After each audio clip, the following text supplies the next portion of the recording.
Don't start with this.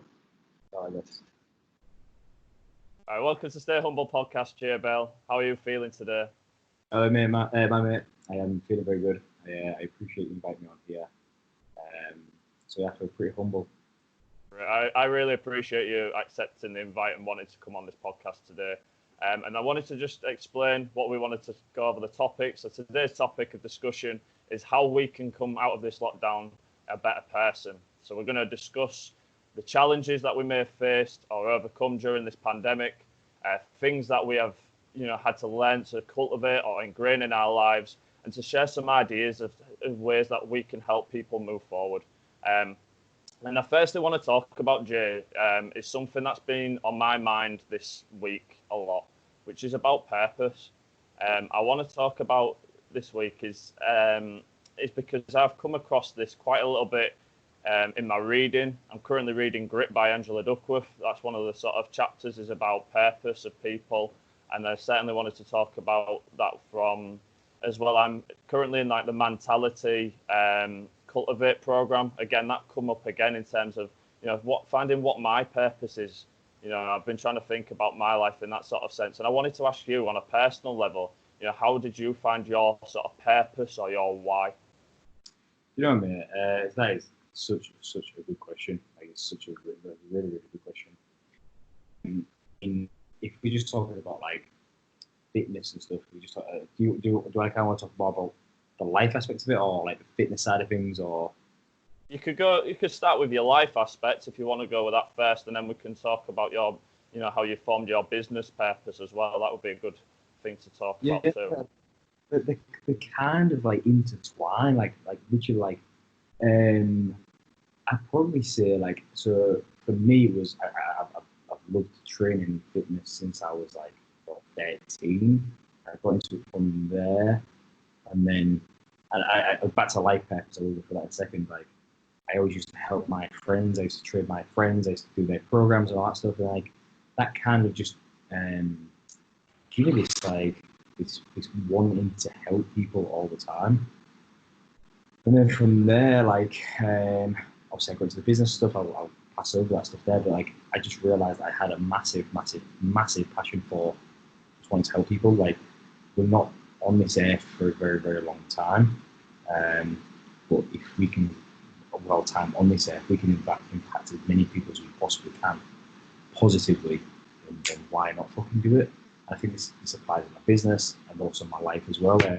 Obviously, I'm heavily into stoicism, and a lot of that stuff there like has impacted how I think. And it's just like, if we were just kind to everyone and helped everyone out, you can have a much better life. Honestly, like, I'm not saying I'm 100% happy all the time and 100% stoic all the time, because not everyone's like that. But it's like, why not just help as many people as we possibly can? Like, I think that gives true meaning in life. Just that sound about right? Yeah, that sounds great. Like, I'd certainly think certainly this year, I've picked up a lot of that sort of reading from reading certainly the little book of Stoicism, and certainly reading a lot of Ryan Holiday stuff. I've read both, Stillness is the Key, and I'm trying to think of the other one now. You got Enemy and Obstacle is the Way. Obstacle is the Way is the other one, and I think that is such a book that people should be investing in at this current time, and to think about, how the Stoics spoke about their challenges, which are very similar to what some of the things that they faced at this current time, with the sort of the epidemic that we've experienced, and how they felt that they challenged them sort of things, and were able to pass that knowledge on, and how applicable that is now. Yeah. That is really something that people should, invest in, and take them sort of Stoic principles in their lives as well. Like, something we can't control other people's happiness, but like, we are constantly bettering ourselves by trying to help other people. Like, that's just a meaningful life to me. I mean, I know I'm only 25 and I'm talking like I'm some philosopher, but like, literally nothing else to life. If we can control what we can, if we just control what we can control, stop trying to control what we can't, and help people, not really that much else you need in life. Obviously, family and stuff like that, you need those, and friends and stuff, but like, those are also just part of it. Yeah, definitely. What I wanted to go sort of into now is certainly what are the challenges that you have faced during this lockdown period, sort of, and how you feel that you've been able to overcome them? Certainly starting from like a personal aspect, because I feel like this has been a chance for people to sort of build some sort of resilience in this time, or certainly should be looking to build that, rather than using the sort of typical principles that people seem to use, which is the sort of blame or sort of, not using this time wisely. It's something I probably spoke on my last podcast where it was only like a minute long, but like to look back at this time as look back and smile about this time, rather than look back and think, oh, what have I done? What have I done in this period where I could have become better? I think I do. I totally agree with that. Like I don't know if it's a right thing or a wrong thing, but like I hate when I get to the end of my day and when someone says to me, "What you done today?" and I go nothing. I feel guilty for that. So I do feel like this. Yeah, you are right. This is a perfect time to get all your ducks in a row. But it's also just to show you like what's actually important. And if we just focus on stuff like our health, meaning physical and mental, nutrition, sleep, all that kind of stuff, bettering ourselves, and yeah, this is the best time for it. This is the absolute best, especially if people aren't working and stuff like that. You've got so much more free time to yourself. Like, people always kind of complain, I don't have time to do this, I don't have time to do that. Well, this just shows now, if you're not doing it now, probably was full of shit in the first place. Yeah. So I just try to say, like, so what things have been a difficulty for you personally then? Yeah, difficult for me personally. I think when this all first started off, obviously, I'm used to structure and routine, and I have the weekly planner and I write out my day to the hour. I knew when I was going to work, I knew what this and that, and it was like everything was just taken away. So first one was I lost all my routine. I was used to seeing 120 members at the gym every single day, so I'm used to being so social. But now that was just reduced to just me and my housemate. Yeah. So first problems with me was just dealing with it mentally. I remember some days I just sat on the couch for 2 days, doing absolutely nothing, just feeling sorry for myself. And I think it's okay to feel those feelings. Like I think when you do feel like that, it's okay to feel it, because every day no one's got a handbook for a fucking pandemic. So that certainly was a personal problem. That personal problem then led to not wanting to train, not wanting to eat better, all that stuff. Like it's kind of like a vicious cycle. It was like I feel like shit, so I thought I'd eat some shit food. Shit food made me feel worse. I had a shit sleep. It was just a vicious cycle. So that was definitely a personal problem there. I also think a little one is like it's just made me kind of see what is actually important in my life. Like I was just sometimes doing things just for doing its sake, but now it's like, well, do I actually need to keep doing that, or kind of put that off and regain some time there, stuff like that. What are sort of the challenges obviously you've faced from a business point of view? I imagine, obviously, like you've said, you've gone from 120 members you've seen daily to not even having that sort of interaction, and all that's been certainly turned upside down in that regard. Yeah. I mean, like, first of all, I do want to say our members have stuck by us.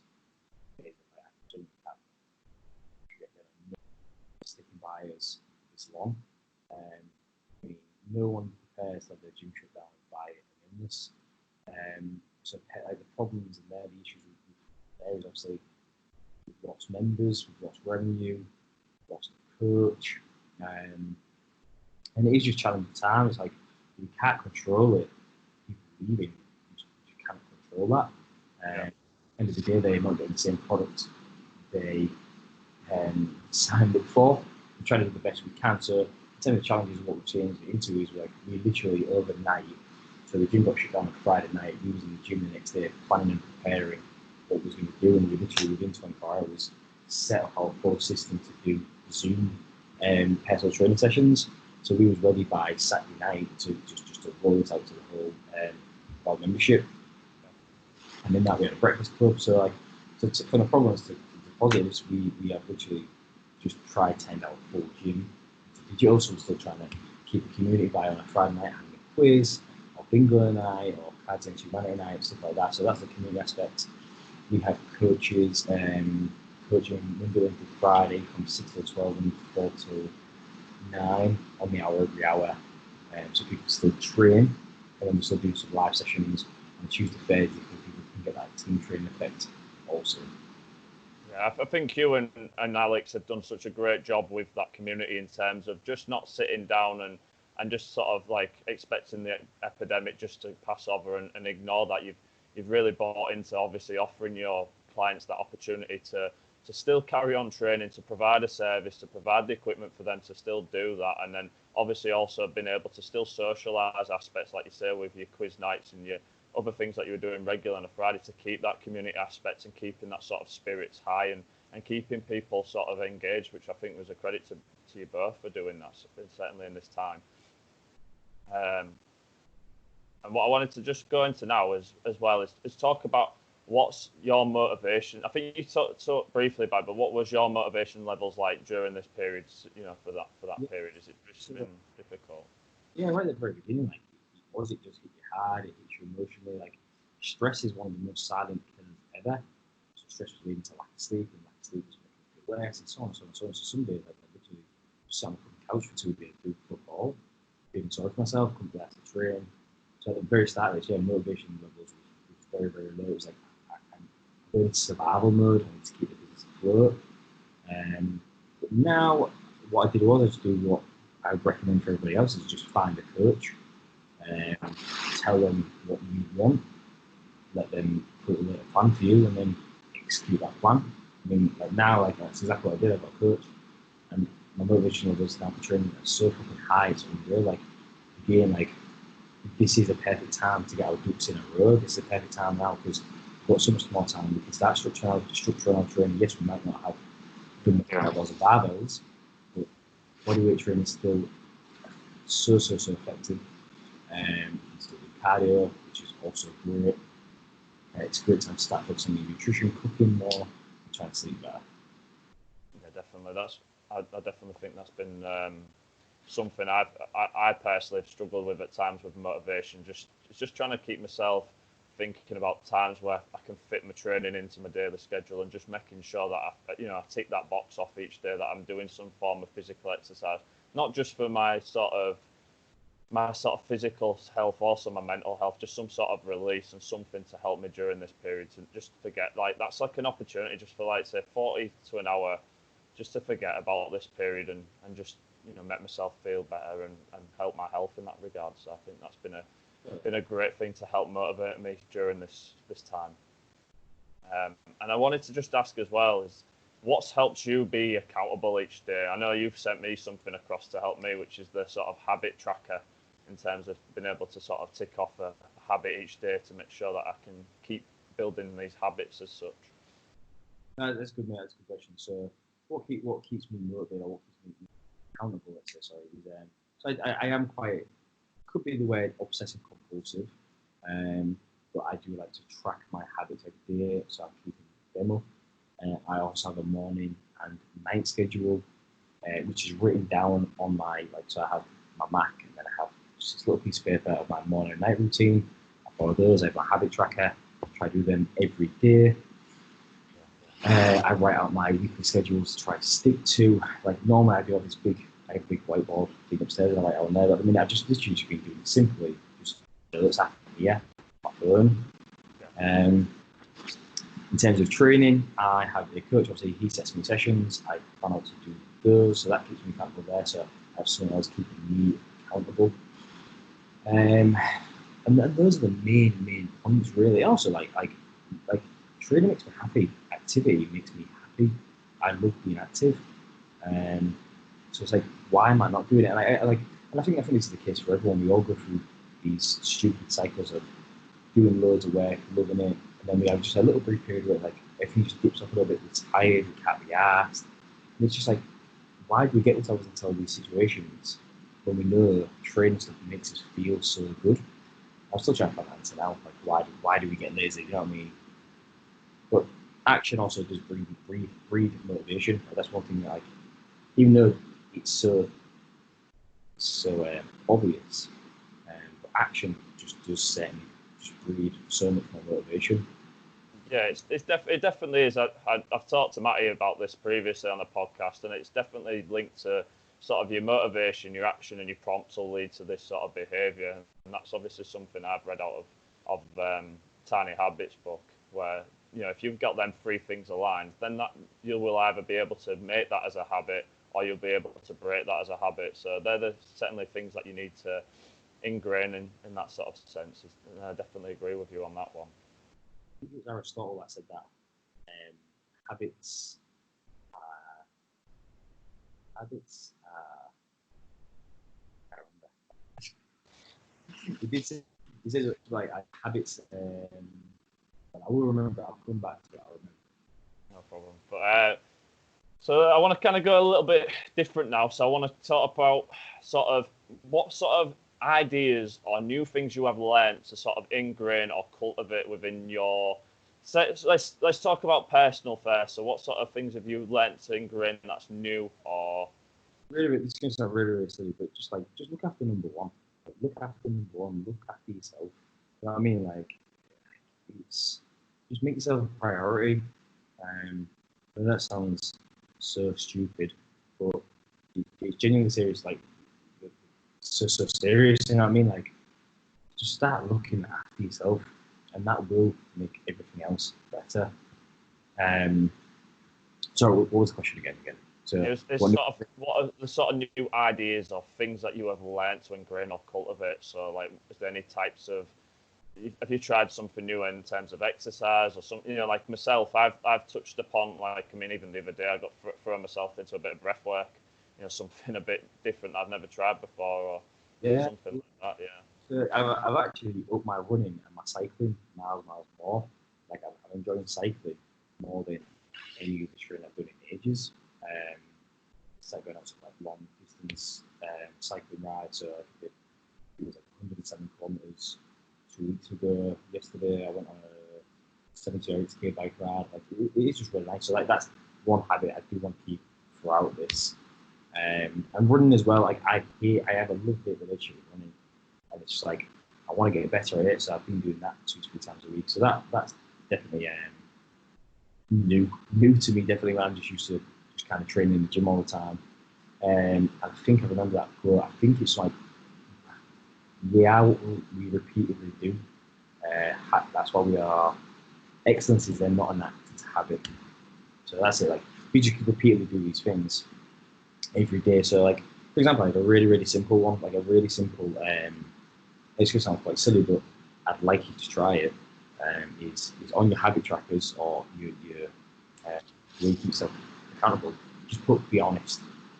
Just don't tell even a stupid little white lie. Just don't tell a white lie at all, and just see how many days you can go without just being honest. And that sounds really silly, but like you'll just say some absolute bullshit in the day. You know what I mean? Yeah, I think I've overheard that before on like a podcast. I think it's some like Sam Harris or Jordan Peterson said something along the lines of just not lying. Yes. Jordan B. Peterson's like out this. His 12 rules of life. It's like always tell the truth or never lie, and always tell the truth. Yeah, it's so right. Definitely. That's something new there. You know what I mean? Like, and so what are new ideas have you learnt from a business point of view to sort of take forward or use in the future as well? What would your advice be in that regard? This is such a good question. Like we are going to pretty much like we're not going to change the business and like drastically change it, but like this is like a new time for us to kind of like completely reset. We're not going to get an opportunity like this again. So like now we're going to change like our contracts in the gym. We're going to change our marketing and stuff. So like now with the contracts, like most gyms sign on 12-month contracts and that's it kind of thing. We are going to go down like a 60-day notice period because people probably now in this new climate, this new normal, people are probably going to want to sign up to contracts because if there's a second wave or something like that. Our marketing and content approach is going to go down a showing that we are a trustworthy gym, we are safe, we are COVID free, we are doing everything we can to make our place as safe as possible for you. in terms of it, ours is more systems. Ours is going to be more systems wise, going to change like the back end stuff. In terms of like the gym floor, obviously we're going to have to control the gym floor like 2 meters apart. We're going to have like discs out and stuff like that, so people are out 2 meters apart, kind of what we see in supermarkets. There's going to be a new staffing rota, that kind of stuff. Like that kind of the boring stuff, really. But it's also made me and Alex think about what we want, and maybe we do want another. I don't quote on this, but we might want another gym. Yeah, like again, don't quote me on this because it might happen. It's on camera though. Yeah, sometimes I potentially want maybe one or two more gyms. We realise like our mission statement at Proactive is our core values and our missions is we change lives through fitness, and with us you will never ever fail again. So yeah, that's what we want to do. We want to change as many lives as we can. At Proactive, we change lives through fitness, and with us you will never fail again. That's what we want every member to experience at our gym, because most people sign to gyms, try it for a week or two, they hate it, it helps them, but they're being judged, they never go again. They fail. With us, we want to change as many lives as we possibly can, and show to you will never ever fail again. That's a great sort of mission, or certainly a great purpose statement that you've discussed there, and that you're certainly taking care of your clients in terms of like what you want to do forward. I think you've really thought about that, and certainly it looks like a very exciting period once we get hopefully into back into sort of some normality at some point. So now I wanted to just touch on is, well, when this happens, we'll see, is when this is over and we go back to some form of more like normality, what can people do to be better people? What can people do? That's really good. Yeah, it's a really good question. Like, as it's quite broad, um, I genuinely think like just it sounds so stupid, but just be nice to people. But that's a very simple personal one. If just control what you can control. The only thing you can control is this. Stop trying to control everything else. That would be a big one. In terms of like activity and stuff, plan out your week literally on a Sunday night. Get an A4 piece of paper, write down everything in a bullet point of what you need to get done that week. So write everything down in 15 minutes. Get your planner. Look at Monday, Tuesday, Wednesday, Thursday, Friday, Saturday, Sunday. Look at where you're going to do your work, and then put in all these tasks you need to do. Put in your training, put in your learning, put in your reading, put in everything you want to do.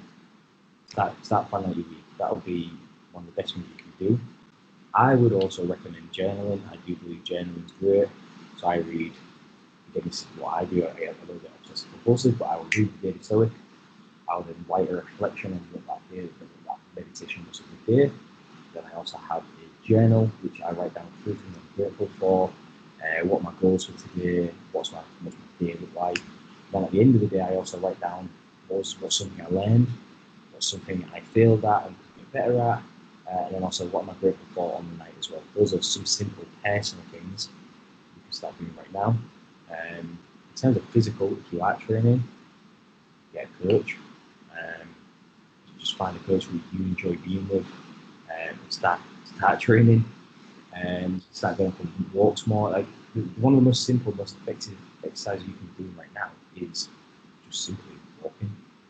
6 best exercises is walking, do some free mental health training. Two more. No, they're all great. They're all stuff that I think people need to sort of talk about. I'm hoping to talk about on sort of my own little podcast next is about sort of routines and habits, or certainly be about routines. I come from working with children background and care home background, and routines are massive for these children. And to think I work like a lot of people, I work with a lot of children who suffer with autism. So obviously with this sort of lockdown, I can't promote how much routine is such a thing that I think once you get past sort of that childhood age, you forget about all that sort of sticking to a morning routine or an evening routine, which can help bring on sort of, these sort of habits and improve your life. Really, I think it's one of the main things I would certainly pass on to people. I've got a friend who's a single parent, and she has her son's life planned out to the hour, to the minute. It's wake up at 5. It's downstairs. It's milk at 6. It's snack at 10. It's dinner at 12. It's feeding at 12:30. It's nap at 1 to whatever. Everything's planned out to a T. It's bath time at 7. It's bed at 7:30, whatever. It's like, if you can do that for your child, like, why would you not do that for yourself? It's like people say I ain't got enough time, but it's like, you can do it for other people. Why can't you do it for yourself? This is the one that I remember reading something. I can't remember what it was before, but it was like, people would happily spend 600 quid to £1,000 on repairing their dog's broken leg, which I'm not saying you shouldn't, but they wouldn't dare spend 100 quid on their own personal health. It's like, if we was told you're gonna have one car for the rest of your life, you're gonna have one car for the rest of your life. You probably look after it as much as you can. You service it once a year. You get the MOTs done. You get the tyres checked. You get all this stuff done. Why don't you do that for your body? You only get one fucking body. So why are you investing in your own fucking body like you would your car or somebody else? Yeah, I definitely would agree with that. And funnily enough, I've not told you this question beforehand, all right? And it's kind of going to fall into this. So this is a question I came across the other day as part of cultivating, okay? And the question I want to ask you, all right, is what would be your perfect day to bring you your most fulfillment in life? So think about the people you would want to be around, what time you'd wake up, what would you eat, and how would you manage your time? So how would you describe your perfect day when we're out of lockdown? Say, what would be your perfect day that would bring you the most fulfillment, not pleasure? Is it a fantasy perfect day? Like, I can wake up on the beach and all that stuff, or is it in home, unfortunately? I think it's more to do with where you are currently situated. But No, real life. You know what, mate? Yeah, so that's a really good question. I tend to leave my, so back to routines and stuff, I tend to live my life between 6 and 1. I will get it to spare, but between 6 and 1, I like to wake up, get my most important work done. I like to get my training done between those times there. Between like 1 and 6, I kind of like to get some catch-up work done, read a little bit. And then between 6:30 and 8:30, I do try and switch off, but it's very hard to switch off sometimes. So I just do more like easy tasks toward that night. So favorite day for me is getting up around, normally I get up at 5 o'clock, to be fair, but I'd like to get up around 6 o'clock maybe. From there, it'll be, do you want me to do it like to the T? if that's what you want to do it, like, it's up to you. I just wanted to sort of just delve into that. So obviously asking, like, what would you choose to sort of, like, say, what would you do in terms of you waking up and the people that you just want to be around, really? Yeah, so perfect day for me, yeah, is probably waking up, shower, getting the most important tasks done, then reading, then probably go into training with friends. That'd be perfect. Something like that. Obviously, you being a part of the Saturday Club, doing something like the Saturday Club. I do enjoy like coaching, so I would be coaching some people as well, just so I can get like tick that box in the day as well. Perfect. From there, it would be again. If I could get most of my stuff done between 6 and 2 o'clock, then I could have 2 till the night, the rest of myself. Like that's perfect for me, and that's just then spending time with friends and family, just chilling out. You know what I mean? I know that sounds quite basic, but I genuinely don't need that much in life. Going out on my bike would be pretty sick as well. But if you're doing a big session, a Saturday club, you definitely can't go on your bike after. What about your perfect day? What would be your perfect day? I don't know. I've been just trying to sort of wake up. My usual favourite thing at the moment is to have a cold shower. I know some people may not prefer that, but for me, that just, as soon as I have that, it reinvigorates me. I like to sort of have my dog walk, have my breakfast, and then either read or do some form of training. If it's, say, I have to go to work from 8:30, if it's on a weekday. If it's not, I'll just look to try and do sort of anything sort of activity-wise, really. Like, say, I love doing the Saturday club or doing my rugby. Obviously, both them things have been affected at the moment, but I want to, they're the things I look forward to doing. And just generally, as it goes through the day, I like to just try and relax and enjoy time at home, or just anything really. That just certainly brings a bit of fulfillment and spending time with my girlfriend or my dog or my family. I think one thing as I'm noticing, I'm only 25 and I'm talking like so. But one thing I'm starting to really notice is like money and stuff. Money and stuff's great, but like genuinely time is wealth. Time is wealth. I just love having time to myself. I love being time rich because time is literally the only thing you don't get back. The fact that I could walk out, I could literally do this podcast right now, walk out the door and get hit by a car. So it's like we need to appreciate time for what it is. Like, we genuinely do not know when you could literally now just fall drop dead. It's like if we are sat worrying about because our cat took a shit on our fucking new top, it's like don't really like fair play. It's a bit of a bad situation, but it should have been that bad at pushing the move for the rest of the week. You know what I mean? Yeah, I know exactly what you mean in that regard. So what I want to talk about now is I have got some questions from others as we put out a few requests. And the first one I wanted to ask about was, what would be your go-to advice for someone looking to start up a new business venture? Oof, that is a very good question. Did you say one bit of advice? What would be your go-to advice? Get a mentor. Get a mentor. Literally, get a mentor. You've got someone there who has already done it. They can fast track you to be where you want to be, so you don't make all the same mistakes they did. Like, if I'm going to give one bit of advice, get a mentor. Okay, and the other question I've got is sort of, you've talked a little bit about this already, but you can maybe go into a little bit more detail, is what are your ambitions for the future? I know you've already talked about a little bit of this, which was the directions for the gym and sort of your goals or targets you're setting out for yourself roughly in 3, 5 or 10 years. Yeah, it's a really good question. In the next 5 years, mate, it's more than just business. It's start a family, have my own home, girlfriend, maybe 2 kids, dog. Yeah, I've got it all written down. So actually, that's one thing I ain't spoke about. Every quarter, I sit down. So every quarter, so January to March, April to June, July to July, September, and then October to December. I sit down and write my 5-year plan. So what's my personal 5-year plan? What's my 1-year plan? What have I got to do this quarter? And then I write down everything. So I write down goals I want to do and all that kind of stuff. Yeah, like the next 5 years, it's like in terms of personal, it's home, kids, missus, dog, garage gym. I would also like to get into some type of mentoring as well for gym owners, or like that customer service route. In terms of other stuff, is it really relevant? But those are the main things there. Those are the main things.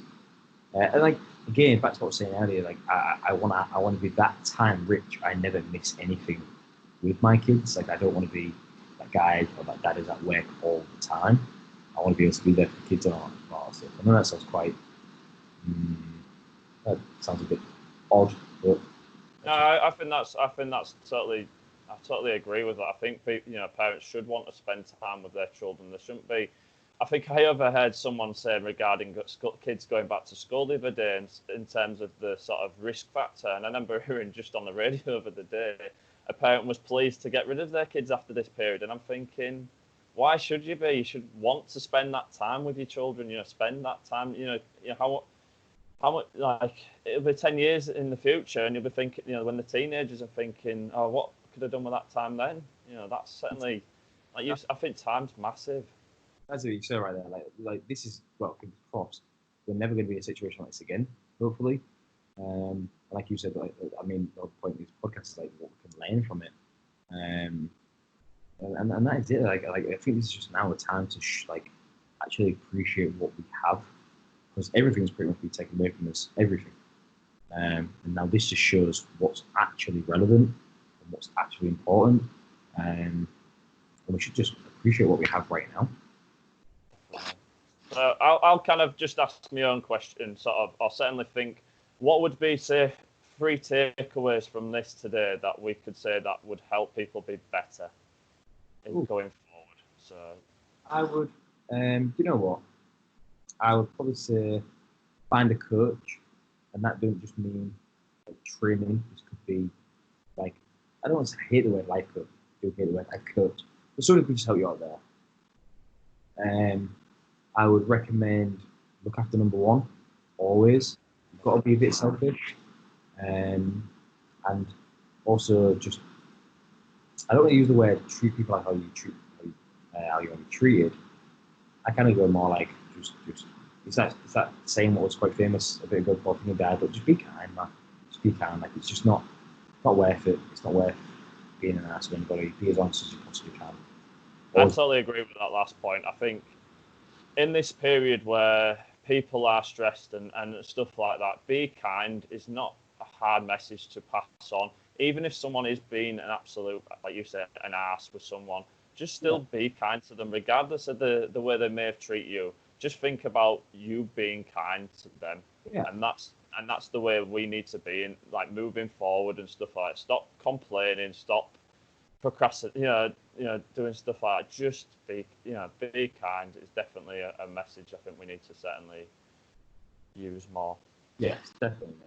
Totally. I really appreciate you coming on here today, doing a podcast for me, Jay. Like, the knowledge that you have, and you inspire me in terms of like the way you have built yourself from, like, we both walked through that door in 2013 at Proactive.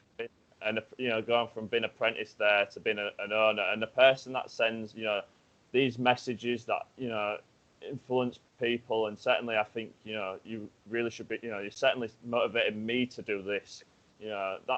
It's been massive for me, because like yourself, I'm not the most talkative person. It's so out of my comfort zone, but I've wanted to do this now because I just feel that there's some knowledge I've sort of felt that I wanted to share, and I really appreciate you for helping me do this. So I wanted to just say, like, can you let people know where they can reach out for you to just basically drop your daily knowledge bombs and stuff like that? Where's best to find you? To be fair, I post pretty much everything on Instagram at JBell1. I do way too many Instagram stories, so if you fancy watching stories every day, you'll certainly go on there. But I also want to say, like, I'm proud of you, Dave. Like, fucking, like, well done for doing this. Like, it is hard. This stuff is not easy. I just want to say, man, I'm fucking very proud of you. So well done. Thank you, Jay, for your time. I appreciate that, pal. Right, mate. Have a good day. Peace. Bye, mate.